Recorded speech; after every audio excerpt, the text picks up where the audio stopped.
Good morning from Panhandle Outdoors with Winston Chester. Panhandle Outdoors, your source for fishing, hunting, and information for folks who enjoy the great outdoors. Now sit back, relax. It's Panhandle Outdoors. Good morning, folks. Welcome to Panhandle Outdoors in Winston Chester. I'm glad you're here. Got a great show lined up. Our weather brought to us by Haney Technical Center. As that warm weather continues, it's been some beautiful days. Hope you've been able to get outside and enjoy it. High today be around 76 and low tonight be around 54. Just got a perfect 22 degree span there. And water temperature remains around 69 degrees. The river readings at Plasco Bluntstown continues this flat line at a 0.4. But taking a look at the Choctawhatchee of Caribbean, we did have a little bit of movement. It's on the way down now, but it had gotten up 3.7 foot, but now it's going down to 2.2 and be a slot. Well, it's dropping a little bit the rest of this week, and a real low drop right there. On our tides, our tide chart, we had some really strong tides. I was looking at the tide the other day in front of the house. It looked like the water just had a little river out there. It was moving so strong. But looking on the day, Thursday the 6th, now it's getting a little bit slack in the water. Neap tide tomorrow, but the tide this morning is low at 9:53, and the high tide is at 10:31.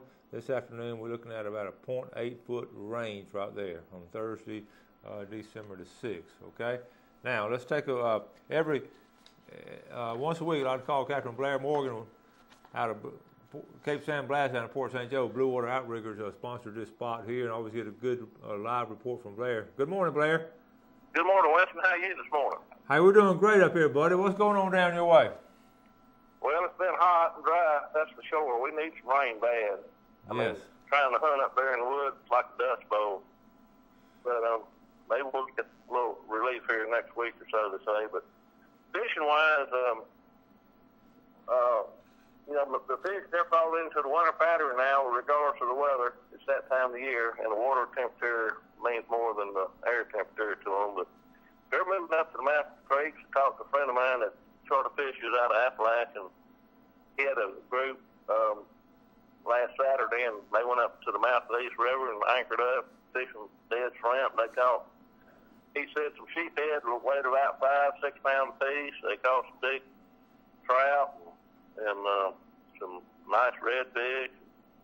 Said they were really biting. They just really balled up in there. So they catch them on, just fishing on the bottom with dead shrimp. So no secret to it. But it's that time of year when they're just all, most of them are coming out of the bay and heading up to the mouth of the creek where the warmer water is. Yeah. Same way over here in St. Joe Canal. They're catching a lot of sheephead over here and trout and redfish and flounder up there in the canal. So that's going to be the winter pattern from here on for a while. Well, listen, are you getting any reports of is there a lot of salt water? I mean, I know the river system low up there. Is it pretty salty up in that area? No, well, I tell you what, I guess the salt water is going way up there because I've heard reports of people catching sharks up there, catfishing way on up the river and all that stuff. So yeah, and I know all the trout fishermen had the crab traps, way up the creeks this year. So evidently the salt water is moving further up in there. Yeah, I've been hearing that from different people and all. I have some guys floundering way up the river and all, and catching some off those sandbars we used to catch catfish off of. Now they're catching flounder off of them. Yeah, that's right. What about Blair? Anything going on over Mexico Beach? Have you heard anything over that way? There's a lot of people surf fishing, Weston. They're catching a lot of whiting and the normal fish you catch off the beach, a lot of catfish, this and that. But I haven't heard any reports of anybody catching any pompano or anything like that. But I know out here on the Cape, there's around the stump hole, every day there's full of people fishing. And they're catching some nice whiting and white trout this time of year as well. You go over by the bridge between between Appalachian and Eastmore and fish the two humps up there on the bridge and just load up on the white trout. All right. Well, that sounds good. That's a good report there. Blair, we appreciate that, buddy. Yeah. All right. Well, have a good one. All right. We'll come see you soon. Okay. All right.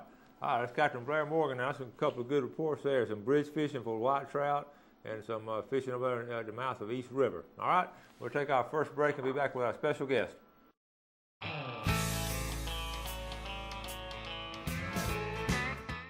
All right, welcome back. Here with Captain Rick Corley, our boating expert. Good morning, Rick. Good morning. You been staying busy, buddy? Yeah, I have. Got one later today at Mexico Beach, and got one tomorrow up at Miller Marine, and then I got one Thursday at Pirates Cove. So they're running me around a little bit. But that's good to be busy. Yeah, it looks like it's going to be a decent December. Looks like it's picking up. I see a lot of boats out. You know, a lot of times on weekend, I can just judge the pattern. Of course, the weather dictates a lot of it. We got great weather for boating right now. Yeah. Speaking of boating, you had a fishing trip other day and all, and you caught some nice fishing. Tell us about that fishing trip. Jeff's going to run these pictures while we talk about it. Well, a friend of mine, Randy Creel's got a Grady White with a pair of 150 Yamahas on the back center console, which is ideal for what we were fishing around in the bay, and of course we were in the Gulf. But we decided just to do a little trolling and run around. And started out, it was a little bit slow, but we worked ourselves out beyond the sea buoy about, I guess we were another half a mile the other side of the sea buoy, and working around there, and I picked up a couple of strikes, so we started working that area pretty hard. We wound up catching a few kings, but the fellow that was with us, Nick Stone, he's learning about running a boat here. He's never been out in the Gulf, and he's always in the lakes and the rivers, and you know, so he's been coming down with his boat, and I told him, I said, well, take a busman's holiday instead of putting your boat in. We're going with a friend of mine. We're going to go fishing. So this, when you see him on here, he's fighting a king, a pretty good-sized king. It was about, I'm going to say 7 or 8 pounds. I didn't weigh him. But he just had a lot of fun, and, of course, we had one break off, of course. Yeah. But we wound up hooking about 6 and wound up with 4, you know, and we had a good time. Went out of Pirates Cove and went, like I say, just a few miles offshore there. Nick was just excited because he'd never caught, you know, and I kidding him. He said, well, you got to go bass fishing. I said, Nick, I've been bass fishing. You know, that's something, you're right. We take that for granted, you know, doing all the fishing around here. A lot of times the thrill of people coming in from out of town and all catching one of these king mackerels or Spanish mackerel or something, they enjoy it. I mean, well, that's a strong pull to them. Absolutely. Well, that's what built Panama City and Bay County area is, you know, a lot. Back in the 40s and the 50s, a lot of mills like Avondale Mills and Jordan Mills and Beamiston and all those places up in Alabama and Georgia and even Tennessee, they would come down and Mama and the kids would go to the beach and Papa would go fishing. That's just the way it was built. And of course, you had people like Davis and the Anderson family and the Hobbs and the Raffields. All these people were fishermen. And they had been commercial fishermen, and people started coming down saying, hey, you know, I don't know how to do this. Yeah. Can I pay you to take me out there fishing? Well, that's how it all started. And that's what has built Panama City, basically. Yeah. And there's a great story in there about, in my book about Avondale Mills and Mr. Bobby Ecker as a young man. He was talking about they would come down, they would stay for the week. Of course, there's a place out at Phillips Inn, but also had a place at Tyndall. Yep. And Mr. Bobby would, his job, his dad gave him a job. They would take 6 or 7 boats out and just sort of spread them in a semicircle, and that would be loaded up with Avondale Mills employees, and they would be fishing. And Mr. Bobby's job, he would paddle from boat to boat and take the shrimp to them and make sure everybody had bait. So once he got to the other end, he'd turn around and come back the other way. And it's a great story that most of us just had never realized that kind of things happen. But they would, you know, they worked at Avondale Mills and they would get a week-long vacation, sometimes 2 weeks, but mainly it was just a week. And they'd bring them down here in buses. Just bust them down here a lot of times because they couldn't. Everybody didn't have a car back then. When we started, we had what is now Lighthouse Marine and Boatyard Restaurant. That was the first place of business on Grand Lagoon. And I never will forget, we were out there, and of course Dad and Bubba Nelson were good friends later on in life. But Bubba had told Dad, he said, you crazy, you bought all this land on the water out here. And he says, first of all, it's salt water, you can't grow nothing on it. Second, you're going to open a marina and a motel out here, you'll go broke because you're too far out of town. You know, they never come out here. Well, after it got going, what he didn't realize was the Bradley company that had Jordan Mills and all was good friends. And they made an arrangement to work out a trade that the Bradley people could come down here and vacation with us at a reduced rate, and they would advertise on WRBL Channel 3, just like this show here. They used to have one called Ridley Bell Outdoors up there in Columbus. Well, Ridley would give the weather, and also that people, when they come down, would know if they were going to have a decent weekend to go fishing or not. And my mother would always get on the telephone, just like you did with Blair there, and tell the people up in the Columbus area what the weather was going to be. And that's what made Grand Lagoon start. And then, of course, later on, the Andersons came out and bought the property between us and the highway. And, of course, Herbert Sapp built Treasure Island right across the way in between that time. Well, then you wind up with nearly the whole fleet, with the exception of the Davis running out of St. Hendricks. And it just took off. People that haven't lived here long don't realize we had 29 large head boats running out of here carrying people fishing. And we had about 250 charter boats. Yeah. That was really during the heyday. That was the heyday. Yeah. All right, let's take this break and we'll be right back.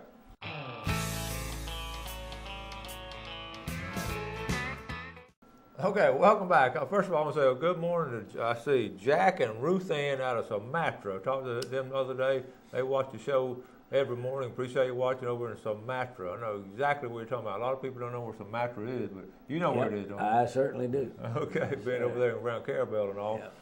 Also, I want to give a tip of the day. A fishing tip of the day. I was thinking about this. I had this video the other day about catching fish without peeled shrimp and all. And I always talking about the advantages of peeled shrimp. That's good, unless you're fishing for sheephead. Because sheephead nibbles at it so much, they'll just eat it off. So I leave the peeling on when I'm sheephead fishing. So that's our tip of the day. Now let's go from that tip of the day. Let's go into, you guys and ladies always wanted something different for a Christmas tree. I ran across this one last night. I wanted to share it with you. Check out these antlers here. Now, Rick, that's a nice Christmas tree there, buddy. Even look at the stand. The stand is made out of antlers, and then back in the backside, all those horns. I don't know exactly where that is, but that was sent to me last night by one of the viewers. I appreciate it. The only one that don't like that tree is the deer. The deer don't like that tree. That's true. And talking about Christmas presents and all, we were talking about, you're a boat expert, and say, is this a good time of year to buy a boat? It is, because a lot of people are getting to where they're not using their boat, and sometimes they decide, I don't need the added expense with the economy the way it is.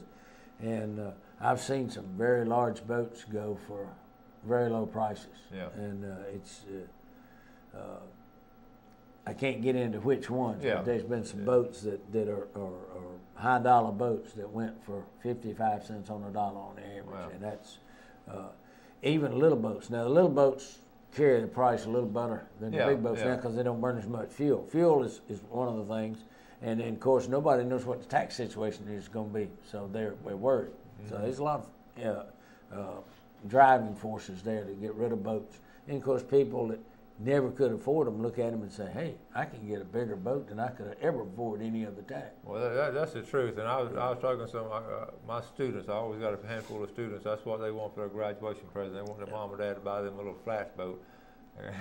And I was talking to one yesterday about it, and it had a good price on it. In fact, that's one I showed here in the show. But $10,000 or $15,000, because a lot of these flash boats are like $45,000 brand new. But you buy a second-hand good used boat. And I'm seeing some really good buys on good used boats. That's one of the things that's had changed.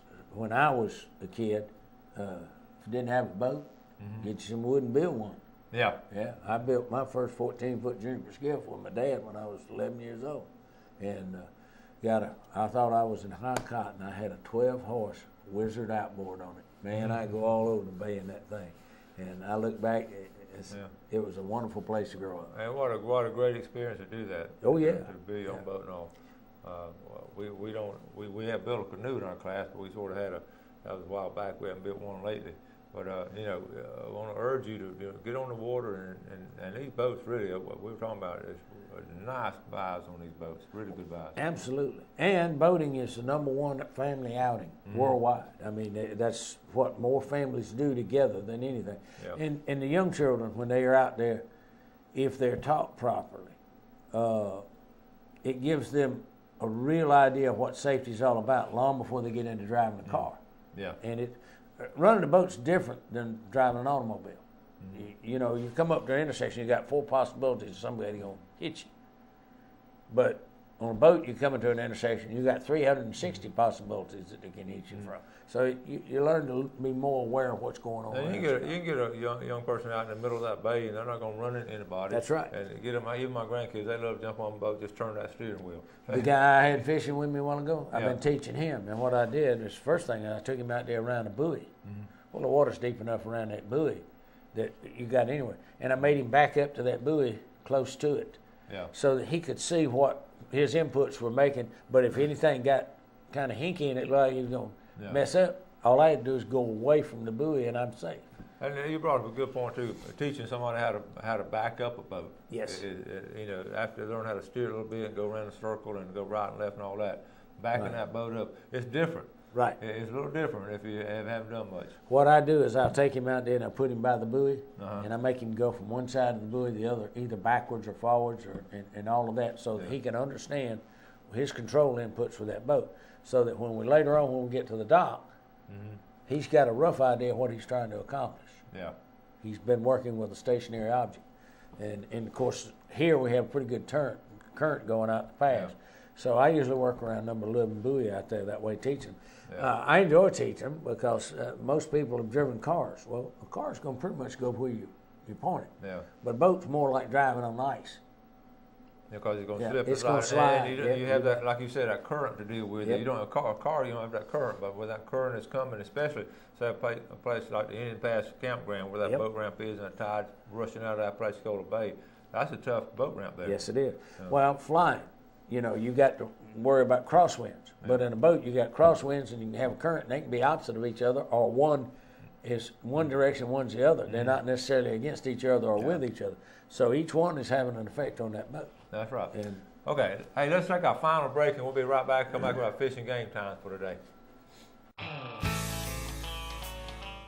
Now, welcome back. Let's take a look at our fishing game forecast, our times for today. We're looking at 4:43 to 6:43 this morning, 4:43 to 6:43, and late this evening from 5:06 to 7:06. And both of those will have some good fishing times right there in that block. That's dark 30.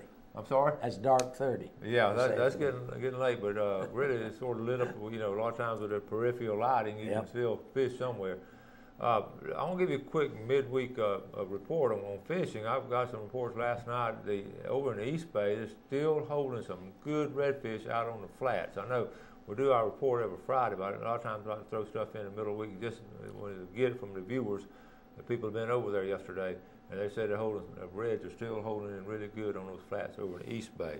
Okay, so and Christmas right around the corner. Yes, it is. You won't be here. No, I won't be here, and that's the reason I said I want to wish everybody a Merry Christmas. Hope you had a happy Thanksgiving, and let's hope everybody gets what they want. Yeah, always there. My list always gets longer and longer, it seems like, but I enjoy Christmas time. It's such a special occasion. Yep. It really My is. favorite time of year is the fall. I love it because there's a lot going on: football, hunting, fishing. Yeah. It doesn't get any better. We live in paradise, and some of them don't realize it. We preach that a lot. Let's mention also this Saturday now opens a second phase of dove season here on December the 8th. So you can hunt in the morning again. On the second, third phase, you can hunt in the morning. But that third phase of dove shooting is usually pretty good. If you can get ahead of a cold front, just push some birds down. And these resident birds, a lot of these resident birds hang around here more than you think they do. And so that'll be good there too. All right, Rick, I always like to give stuff away. This pink cap, several people, I get one this pink cap. I'm gonna give another one away. So I'm gonna let you hold it right here, and I'm gonna let you. I'm gonna let you draw the name out for the winner of this pink cap. Okay. It's going by Fox 28 Studios right here off 23rd Street, sort of across from Five Guys and a Burger. And the winner over there right here is Savannah Richardson. Yep. Savannah, a girl won this one. Very good. Well, So appropriate colors. Appropriate color. So put that on the cap, Savannah. All right. So we'll have that on We got you. Okay. Congratulations. Rick, we've got a couple minutes left and all. And always, we consider you a boat expert here on Panhandle Outdoors and all. So, again, Christmas time is a good time to buy a good used boat, and they can last a long time. Sure. And another thing, if you got a boat that's a friend, a lot of these places will give you a gift certificate. If you're hunting, you're stumped trying to figure out, well, what do I get somebody? Well, find out if you've got a boat.